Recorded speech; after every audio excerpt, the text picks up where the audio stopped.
Good afternoon, everyone. On behalf of the Education and Professional Development Committee, I would like to welcome you all to today's new practitioner webinar entitled All I Want for Christmas is Medication Safety. We are thrilled to have Dr. Jennifer Lee, Dr. Angela Jiatu, and Dr. Brian Kam as our guests who will present.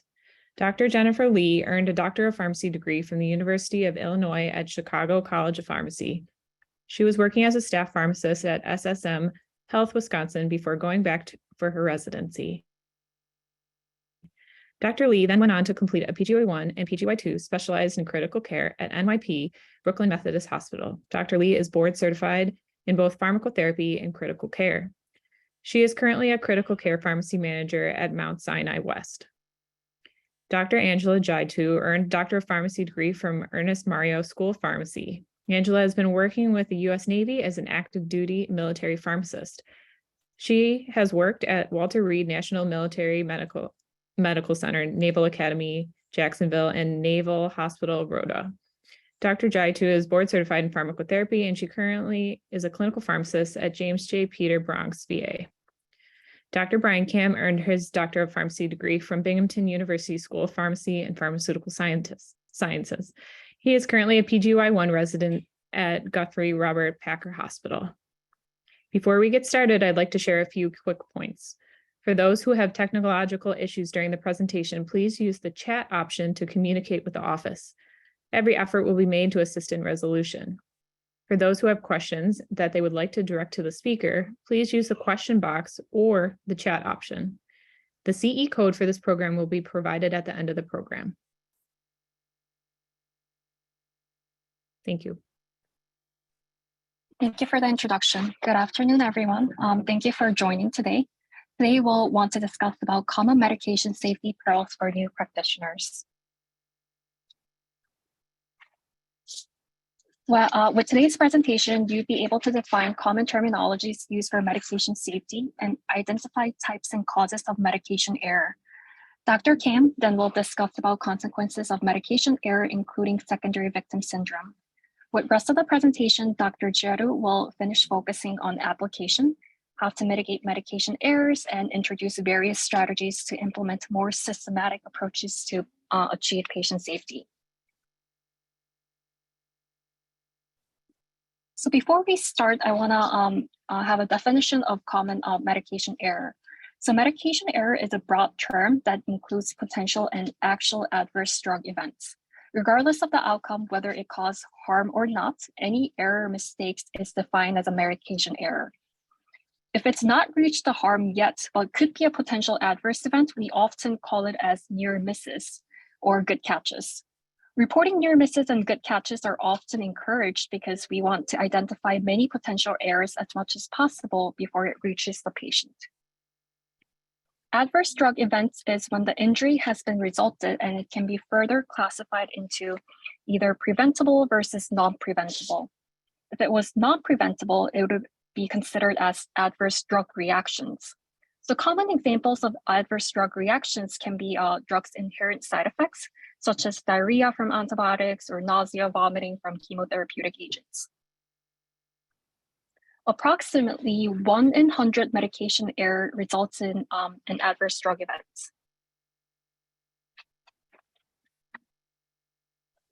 Medication error can happen at any step before it reaches the patient, and it occurs most commonly at the ordering prescribing stage. Typical errors can include writing a wrong medication, route, dose, or frequency, and data shows that nurses and pharmacists identify anywhere from 30 to 70% of the medication prescribing errors. Even after medication is administered, monitoring error can still happen. So monitoring error is when we fail to alter the therapy or respond that results in harm. And common example can be we fail to monitor vancomycin trough or AUC-MIC, and that may lead to nephrotoxicity.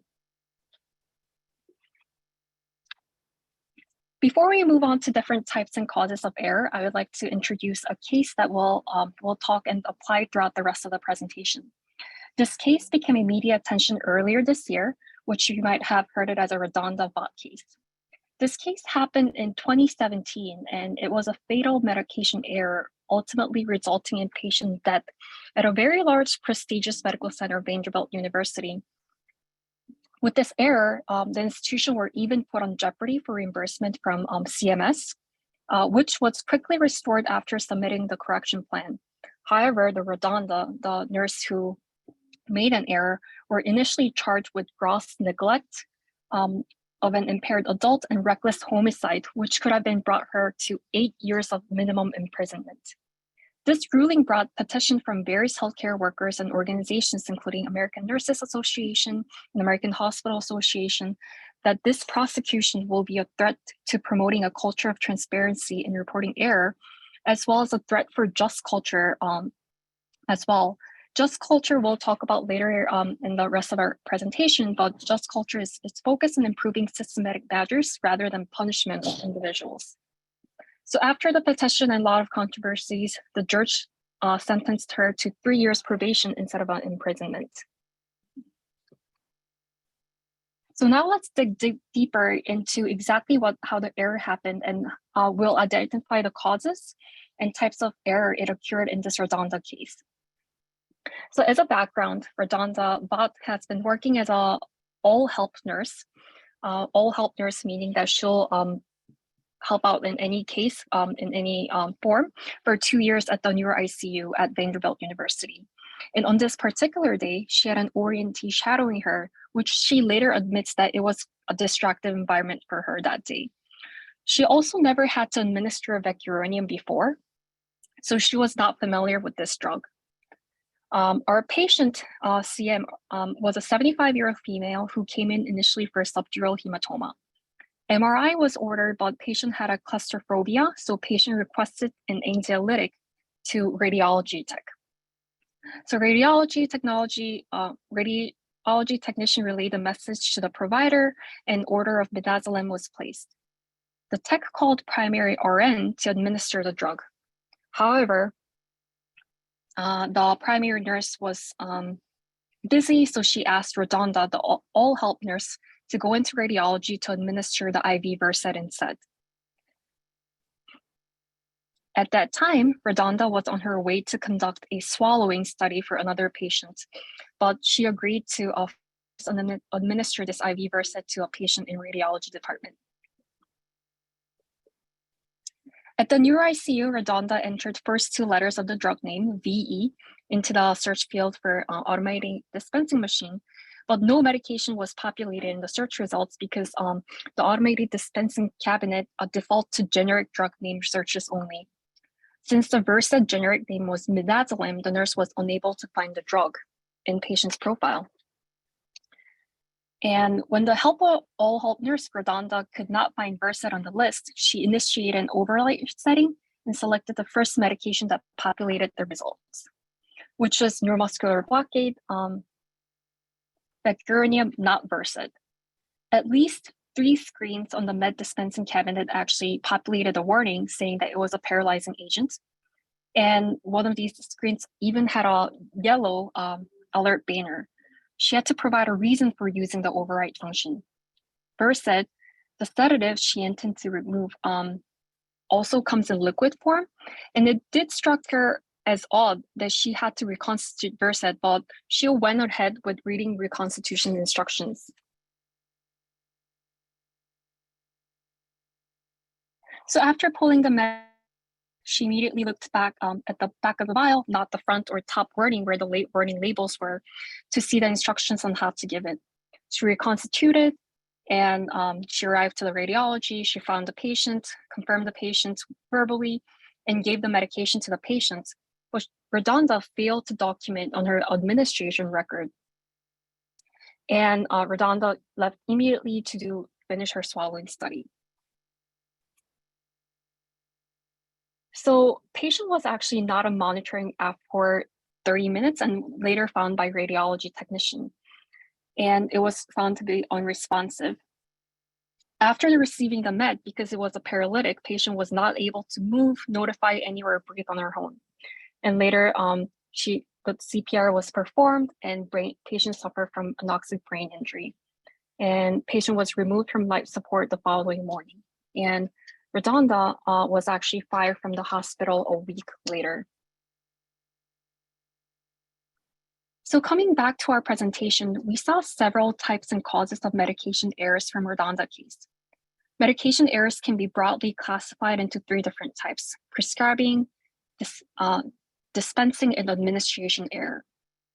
As we discussed, prescribing errors are the most common, and it can encompass anything from misdiagnosis, omission of therapy, to over or under prescribing.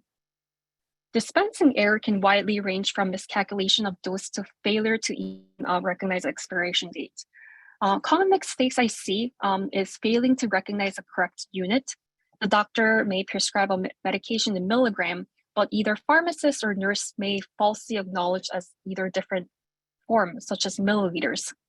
For example, 1 milligram Versed may not equal to 1 milliliter of Versed, depending on the concentration. Or even failing to recognize the contraindications would be also considered as dispensing error. For administration error, it can happen at any point during the break in system of 5 rights of drug administration, which I'm sure everyone probably might have heard at some point. The 5 rights of medication administration includes the right patient, the right drug, right dose, right route, and these rights that should be confirmed before administering a medication to a patient. Now that we talked about common types of medication errors, what are some contributing factors for medication errors? As we saw in Redonda case, a single medication error event can result from several different causes. And the most common causes are largely environmental factors, such as distractions, high-risk settings, and high-use alert medications. So some of the examples of high-risk settings are intensive care units or off hours. So ICU patients generally receive more medications with many different drips that can cause miscalculation in doses or infusion rates. Also, intensive care patients are more complicated with full comorbidities that their conditions change frequently, warranting the need to change orders of medications also frequently. Furthermore, patients are often sedated in ICU, so they cannot report on medication-related symptoms or side effects to alert the providers of the error. Adverse events are also shown to likely more occur during the overnight or weekends because less staffing and supervision. Not only the high-risk settings, but some populations are more susceptible for errors. For example, often pediatric patients, their doses need to be frequently tailored according to the weight, age, and neonatal and pediatric populations are often dosed based on the weight, which can put them at risk for miscalculations. Particularly neonates, their kidney or liver function may not be fully developed yet to metabolize drugs, which can make them less tolerable in case of overdoses. Elderly populations are more vulnerable due to their multiple comorbidities and generally more on medications. Some other causes can include inexperienced staff like Redonda, who is fairly new in her role. But we should never overlook that medication error can happen even the most senior healthcare workers. Poor communications and lack of policy enforcement, structure and implementation can also set a cause for errors. Lastly, fatigue and burnout is recognized as a major problem now, especially after the pandemic. Burnout not only leads to poor job satisfaction, but also can lead to poor performance that can compromise quality of care provided to the patient. So we want to go through what kind of risks do you identify with the Redonda case, and I separated according to environment, personal, and medication patient-related factors.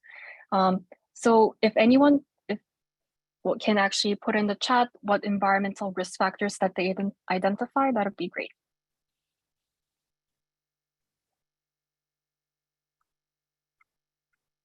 So the first thing, as I talked about, intensive care unit is a high risk, was a high risk for Redonda. The patient had a subdural hematoma.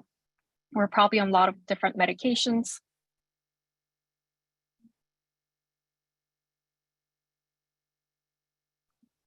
Also the transfer, so patient was actually transferred to MRI.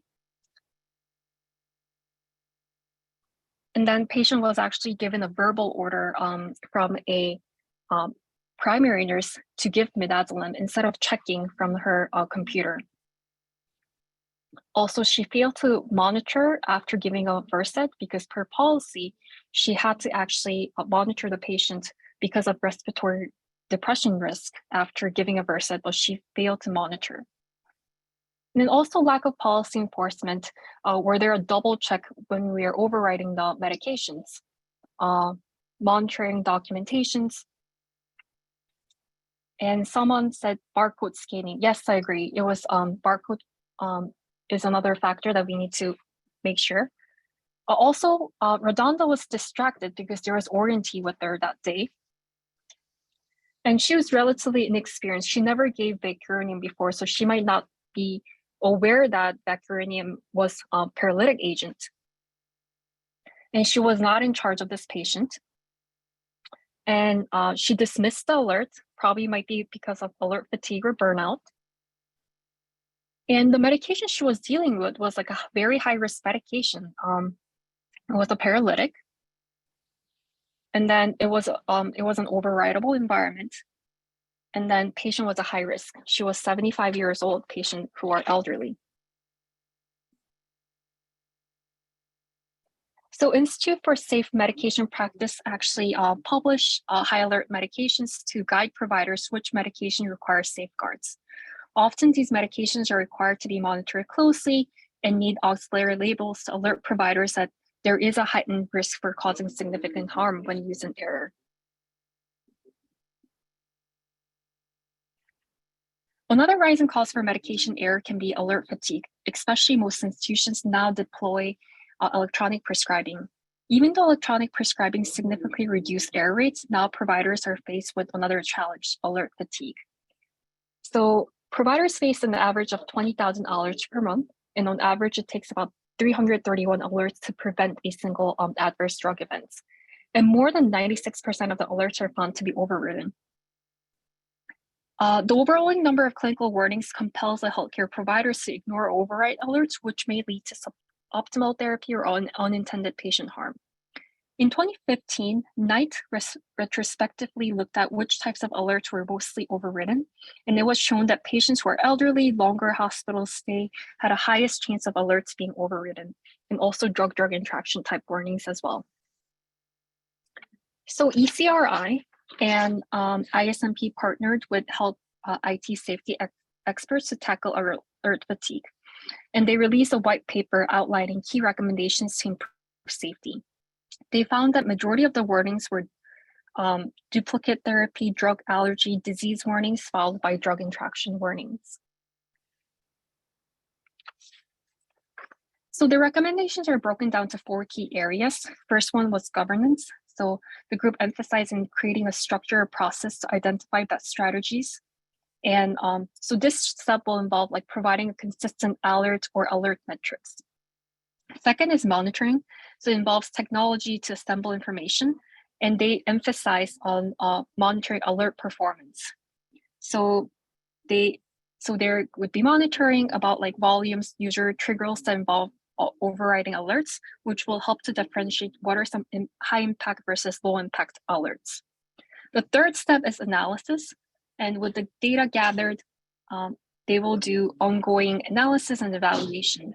In this process, they will be testing out if design or configuration or workflow of alert can impact a different outcome. Lastly, optimization involves implementing the best strategy. So in this step, they will be incorporating end user feedback and human factors to see will simple design minimize the cognitive workload for end users and also deactivating low quality alerts.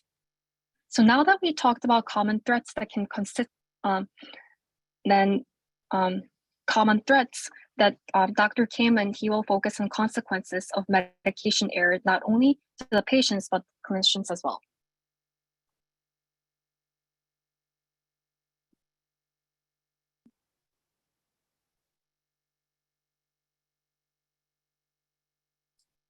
So Radonavot's medication error isn't a singular isolated event. And in fact, medication errors are more common than you may think. It's been estimated that 7 million people are impacted by medications every year, costing an estimated of $21 to $40 billion annually.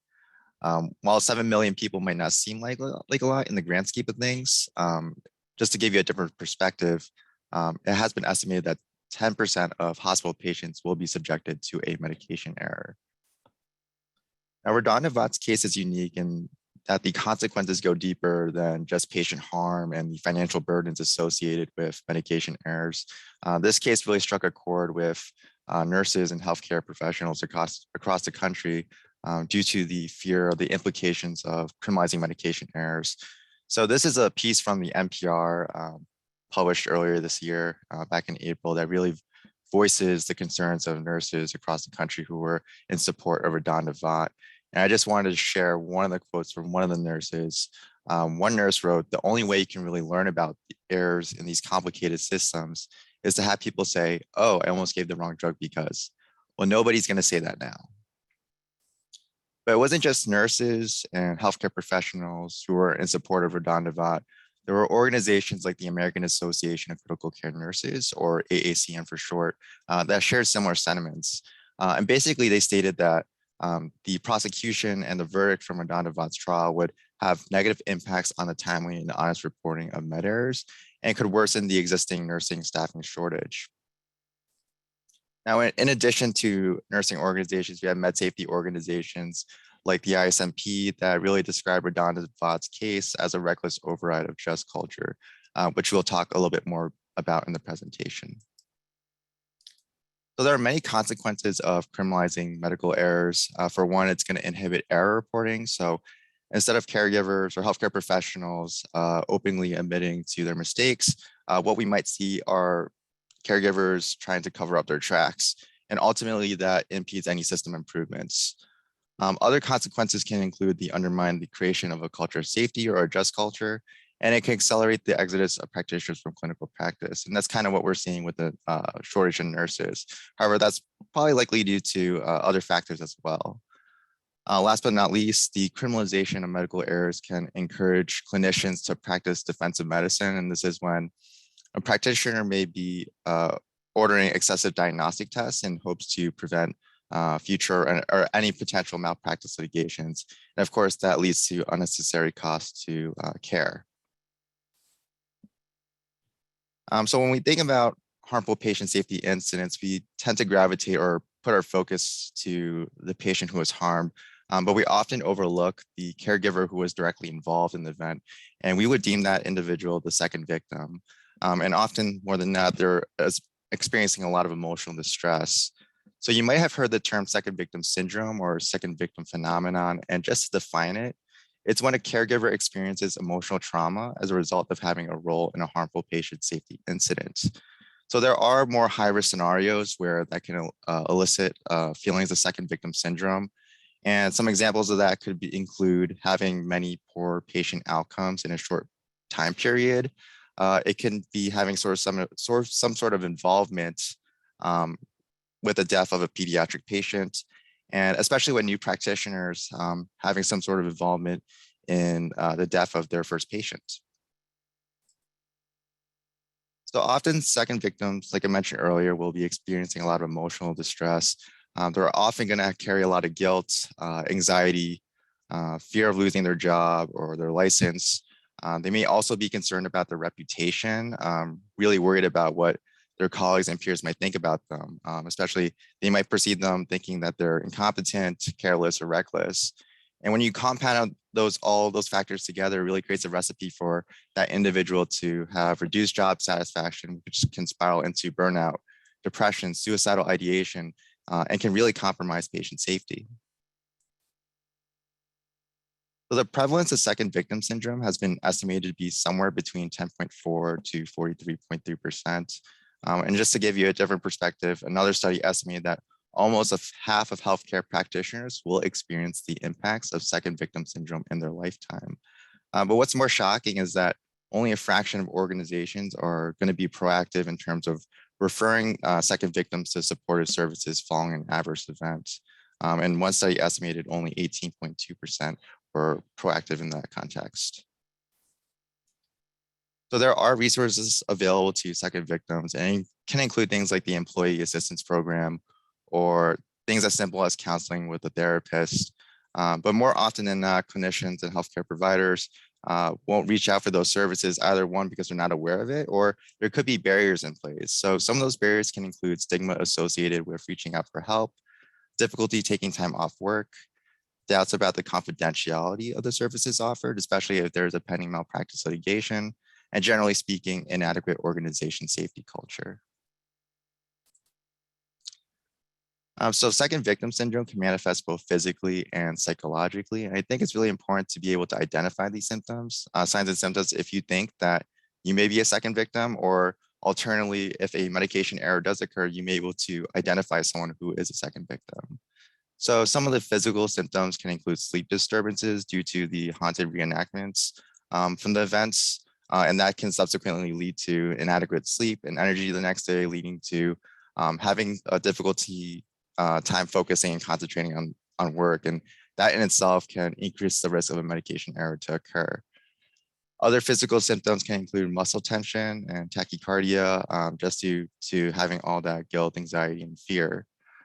So some psychological symptoms can include isolation, fear, and flashbacks. And these flashbacks can occur well after the medication error has occurred. And it can be triggered by things as simple as being in the same room where the incident occurred, or dealing with a patient with a similar first or last name. So today we're going to be going over the 6 stages of second victim syndrome and really defining each stage. And then at the end, we'll be going over some coping strategies and resources to really increase the awareness on the topic of second victim syndrome. So the first stage is chaos and accident response. This is defined when the med error has been realized. And the goal now is to really stabilize and treat the patient. At this point in time, the second victim is likely going to be experiencing a wave of emotions, really depending on the severity of the event. But more often than not, they're going to be distracted. And at that point in time, it may not be reasonable for the second victim to continue care for that patient. So some questions that the second victim might be asking themselves is, how and why did this happen? The second stage is intrusive thoughts. This is defined as the second victim having feelings of internal inadequacy. And they're going to be reevaluating the scenario, asking themselves, what did I miss and could this have been prevented? They may also have those haunted reenactments of events that, again, can lead them to having difficulty falling asleep or concentrating during work. The third stage is restoring personal integrity. And this is when gossip might be going throughout the department and the second victim is trying to gain acceptance into their work and social structure. So at this point in time, the second victim might be asking themselves, what will others think? Will I ever be trusted again? And how much trouble am I in? I think it's also important to note that, especially with the first 3 stages of second victim syndrome, they don't have to necessarily occur sequentially. They can occur all at once. So the fourth stage is enduring the question. And this is typically the point in time where the investigation of the medication error occurs.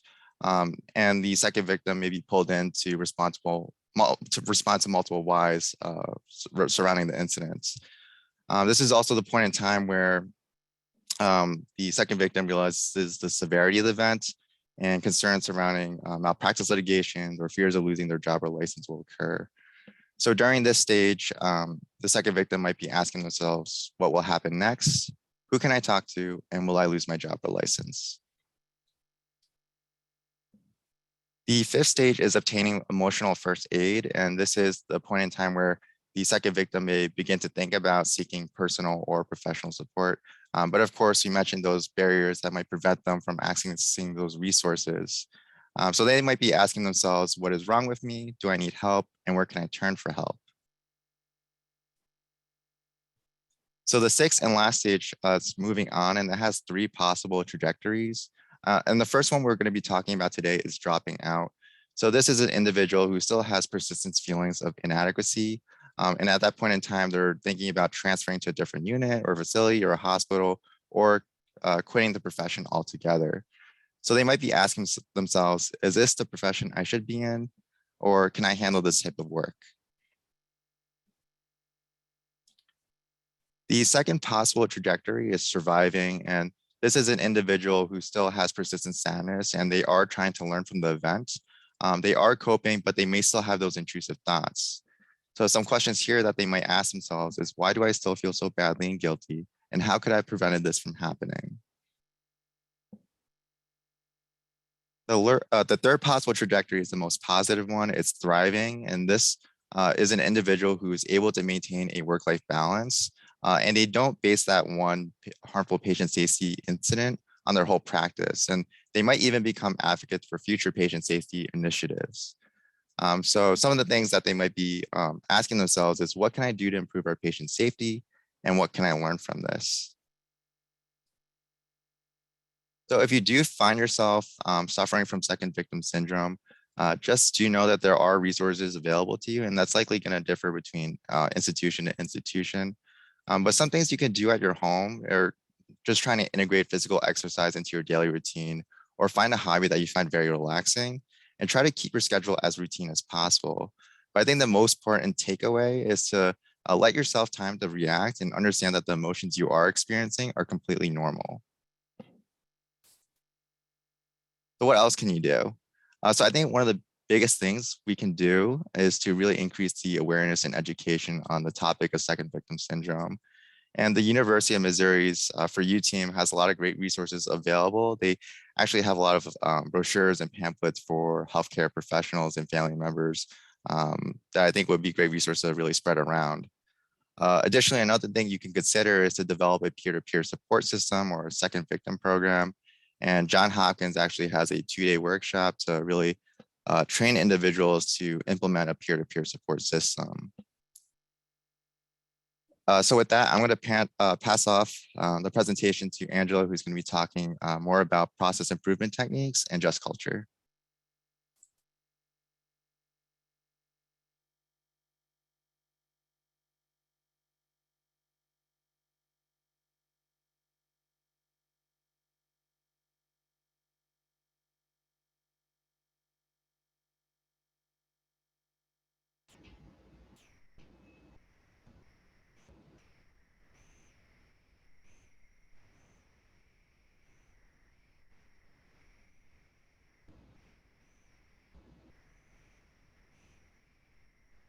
Okay, thank you so much for that presentation.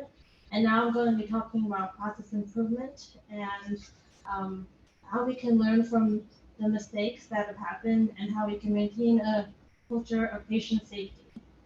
So I just wanted to give a quick overview of the different types of process improvement techniques, but we're going to focus mainly on root cause analysis, but I'm going to give a quick overview of the other techniques. So root cause analysis is a retrospective technique that involves using such tools as the 5 whys and the Ishikawa or fishbone diagram to identify underlying factors or causes for an error. Then we have a prospective technique known as failure mode effects analysis, which tries to predict and identify failures before they happen.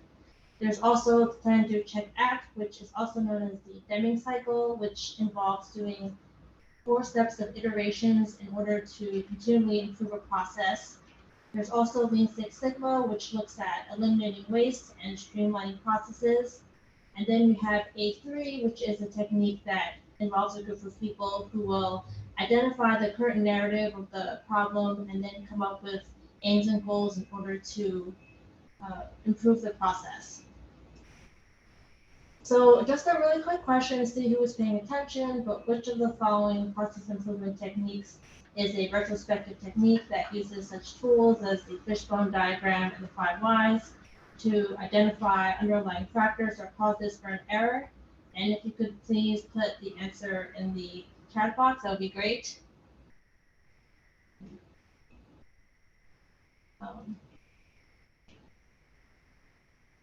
And so if you didn't already get the answer is C, root cause analysis. So root cause analysis, again, is a retrospective technique to identify causes or factors that contribute to an error. When we do a root cause analysis, we want to make sure we focus on the system and not necessarily on an individual or individual's performance. And one of the techniques I mentioned previously is the 5 whys, where we ask for why 4 to 5 times until you get to the root cause of the issue.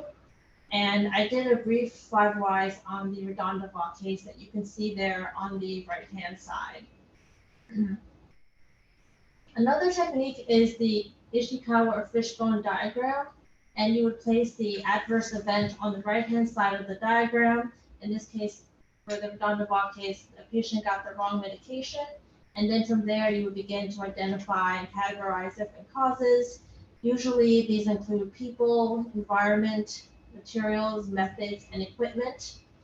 And an advantage to this technique is that it makes it very clear and is a good visual representation of all the potential contributing factors. And it also helps us identify other related areas for improvement.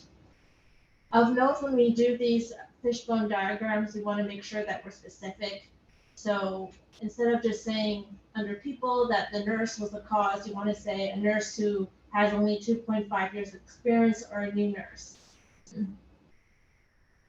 And then I did my own fishbone diagram for the Redondabach case. And as you can see, some of the causes we've discussed previously are that she was a new nurse with relatively a short amount of experience.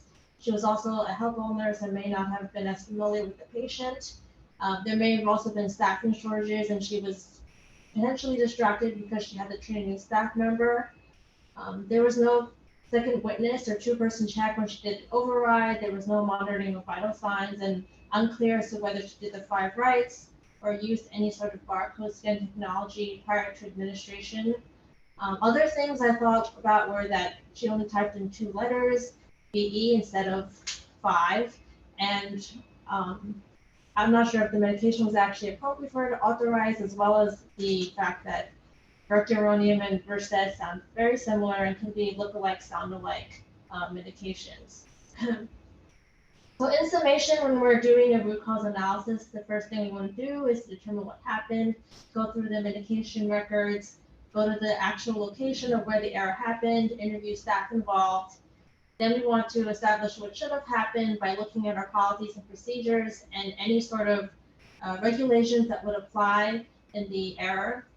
And from there, you would then begin to use the tools that I discussed previously, the 5 whys or the Ishikawa diagram, in order to identify what the causes of the error were. And then after we identify the causes, we want to identify actionable items and things that we can do to improve the process or prevent the error from happening. And we need to come up with compliance levels, a person who will be responsible for making sure that those actionable items are effective. And then we also want to provide feedback to key stakeholders, whether it's a patient safety committee applicable, patient's family members, your department head, CEO of the hospital, as need be. And then lastly, I just want to provide a free resource from ISMP called Assess ERR, which I think gives a really good framework for you and a template in order to help guide you through the process of doing a root cause analysis. And now we're going to go back to the Redondabach case and go through what are the things that we can take away and learn from the error that happened. I think one of the main things we really need to focus on is the use of the automated dispensing cabinet. And we need to clarify what are the actual overriding processes and procedures. First thing is, I don't know if this override was actually necessary, given that it wasn't really for an emergency. It was for a patient who was claustrophobic and undergoing a radiologic procedure. And so the fact that she didn't override for something that wasn't urgent might not have been appropriate. And we also need to emphasize again, that if anyone does an override, they should always have a witness or a 2-person verification when drawing the medication. We also want to limit access of users, given that she wasn't actually assigned to that patient or on that floor. She might not have known or been familiar with the patient or the medications that they were supposed to be on. We also want to educate all staff to always use patient-specific profiles when appropriate, as that will most likely lead her to drawing the right medication for the person. Again, avoiding any distractions while dispensing. Try to avoid multitasking if possible. And as a pharmacy department, we always want to monitor for the overrides and make sure they're appropriate, whether there's an actual order for the patient. And if it's not appropriate, we need to address it with the individual who is involved, their leadership, nurse educators, etc. Additionally, we want to make sure we increase the number of letters required when pulling medications, ISMP says we should at least do 5 versus 2. There were already active warnings in the fixes, but we want to make sure that we have those, making sure we require a purpose for medication removal. In the case of a neuromuscular blocker, making sure that someone types in patient mechanically ventilated. And we also want to limit the storage of these neuromuscular blockers because they are high risk, high alert medications. So we want to limit them to storage in the ED, perioperative setting, labor and delivery, and critical care. And we also want to make sure we store these medications in closed lidded cubicles versus open ones in order to prevent unnecessary access to the medication. Again, we want to emphasize barcode scanning technology. Based on some of the news articles I've read, it's unclear whether she actually had used barcode scanning technology prior to administering the medication. And even though the vial has a warning of paralyzing agent, we want to provide additional auxiliary labels to make it clear that this is a paralyzing agent and that the patient must be ventilated because those warnings on the ferrule caps could be easily overlooked. And then because this is a high alert medication, we want to emphasize that patients need to be monitored after giving the medication, monitoring for their heart rate, blood pressure, SpO2, and ECG. And because of the potential lookalike sound-alike with vecuronium versus Versed, we want to try to avoid storing the drugs with similar sounding names close together in the automated dispensing cabinet and apply auxiliary labels for staff to be aware that this could be something easily confused. And now we're going to talk about just culture and how can we maintain a culture of patient safety after an error has happened. So the single greatest impediment to error prevention in the medical industry is that we punish people for making mistakes. And in a just culture, employees should feel safe when reporting concerns about safety. Human error should not be viewed as the cause of an adverse event, but rather the symptom of an imperfect system. And leadership should not rush to punish employees involved in medical errors, but rather seek to examine the system. So 3 behaviors that we can expect and should be managed accordingly are human error, at-risk behavior, and reckless behavior. Human error is one of the main highlight I want to highlight with human error is that it's not a behavioral choice, it's inevitable, and it's not intentional. And some of the causes for human error could be endogenous, whether you're feeling stressed, anxious, or dread, or it could be exogenous things from your environment, such as poor lighting, interruptions, absence of job aids, such as a calculator to do your calculations, staffing shortages, or technology glitches. And so when we manage human error, we want to look at the system and try to redesign it to make it error resistant, such as having those warnings and fixes, the forcing functions, using automation to streamline or standardize things, and using fail-safes. And because human error is unintentional and not a behavioral choice, discipline is not warranted in these scenarios. What we really should be doing is consulting the person who was involved and avoiding any sort of severity bias, meaning that we do not punish people based on the outcome of the event, but rather their behavioral choices. The second behavior is at-risk behavior, and this is a behavioral choice. The thing is that the person does not either think the risk is large or they're unaware of the risk. And unfortunately, what can reinforce this behavior is that people feel an immediate reward when they take the at-risk behavior. Some examples of this could be speeding or texting while driving. And because the reward is immediate, that causes people to do it again and again. And unfortunately, the risk can be delayed or remote and not seen until later. And another upside consequence of this is that people who do take the shortcuts or do engage in the at-risk behavior may be seen as more efficient than someone who takes the time to go through all the appropriate steps that they should be doing. And so an example of this could be a nurse who may take longer to administer medication, or a pharmacist who takes the time to investigate a missing dose versus a nurse who can handle 6 new admissions. But obviously, if she's doing that, she might be taking shortcuts in order to manage those admissions. And in terms of how we manage at-risk behavior, we want to identify what are the underlying system causes, what's preventing someone from doing the appropriate steps that they need to, and then we need to remedy those.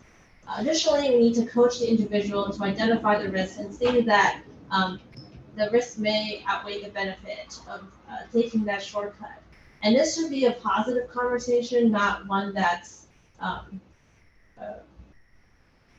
providing or not one that's disciplinary.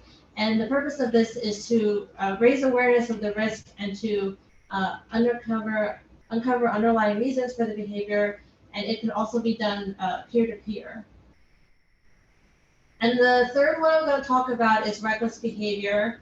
And unlike the other 2 behaviors we discussed previously, the person understands that there is a risk and they know that the risk is substantial. They know the behavior is not the norm. They know the choice is not safe, but despite all this, they still make the decision to behave recklessly. And usually it's for a self-centered reason because they're choosing to put their needs above the needs of other people. And really the only way we can manage reckless behavior is to provide remedial or disciplinary action according to the organization's human resource policy. And examples of reckless behavior would be drinking when you know that you have to work the next day as a healthcare professional, or the pharmacist who was convicted with healthcare fraud and charged with 10 years in prison, or the healthcare system that failed to secure DA registration and was fined $4.3 million. So in conclusion, when we are operating in a culture of just culture, we want to make sure that we do not punish people based on the outcome of the event, even if the patient was harmed. They really should be judged on the behavioral choices they make, and by not following just culture, then we lose the opportunity to educate staff, to counsel them, to learn from our mistakes. And so we just want to make sure that we keep this in mind when an error happens. So my last question is an application question to go over some of the concepts I talked about in just culture. Basically, the pharmacy department has a robot that fills outpatient prescriptions for discharge, and one of the cells in the robot needs to be replenished. One of the technicians grabs multiple bottles of the same medication off the shelf, but only scans the barcode of one of the bottles multiple times in order to replenish the cell, despite being instructed to scan each individual barcode. As a supervisor, you know this is at-risk behavior, and what is the appropriate way to manage this behavior? So I'm going to give a couple of minutes to answer this question.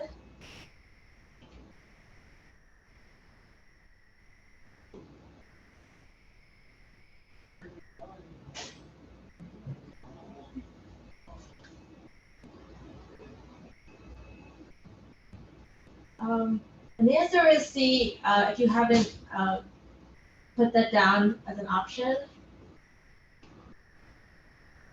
All right, thanks. Does anyone have any questions?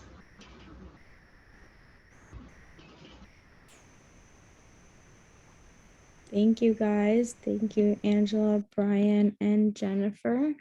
There was one question so far in the Q&A. If anyone else has any other questions, please feel free to write it in the Q&A or in the chat. But right now, the one question we have is that we see that the duplicate medication warning has been removed in EPIC because it causes excessive warnings. Having excessive warnings is an issue, but duplicate area occurring because there's little review is another issue as well. So how can we resolve this? If anyone has any suggestions. So thank you, Mark, for the question. In the ECRI white paper, it emphasizes the careful monitoring by conducting a proactive and reactive risk assessments as part of the ongoing analysis and evaluation. And I completely agree. Some duplicate alerts are actually important alerts that should not be dismissed. They actually even talk about this, giving an example of a duplicate anticoagulant alerts. So if it was a duplicate anticoagulant, it's absolutely necessary that we actually have these alerts. And so the alerts are actually classified into high impact versus low impact to medium impact, and likely the alerts that is classified as high impact will likely not be removed. For low impact alerts, are the ones that it's like frequently overridden, and white papers suggest that like having even like a tiered approach, such as rather than presenting all the alerts at once, they will like actually change the configurations or formatting so that it would be more interactive with the end users. So maybe they might be asking the provider first, is epidural in place along with this anticoagulation, and the end user will actually say yes or no. And depending on the end user feedback, the alert may be like fired, which would minimize like the number of alerts. Did that answer your questions?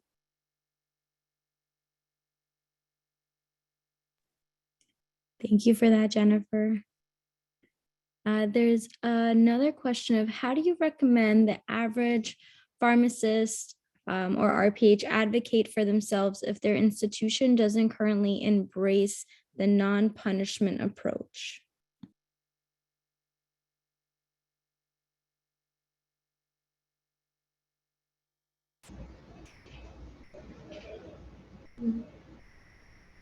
This is Angela. So, I mean, I don't know if there's other patient safety individuals outside the pharmacy department that you could potentially go to, but I think going to seek advice from another person is warranted if you are having pushback from leadership, and definitely I think it's worth addressing to them why you think it's a worthy cause to have a non-punishment approach, because then people are afraid to speak up or report errors, which are again opportunities for learning from the errors. And I think there is a lot of data out there how just culture actually improved practice, and it is a recommendation from the National ISMP organization as well. So even though it is definitely hard, but I think it's a kind of like a pushback from institutions that they're not adopting that just culture practice.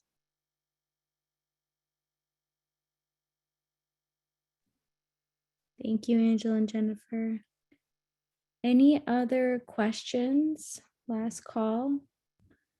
Again, feel free to write them in the Q&A or in the chat.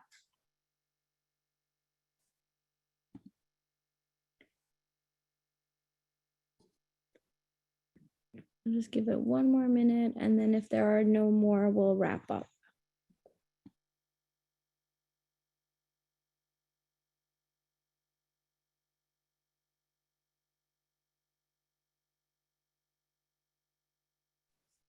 All right, doesn't seem like there's any more questions. So thank you very much again to Drs. Lee, Jiatu, and Cam for providing today's webinar. The CE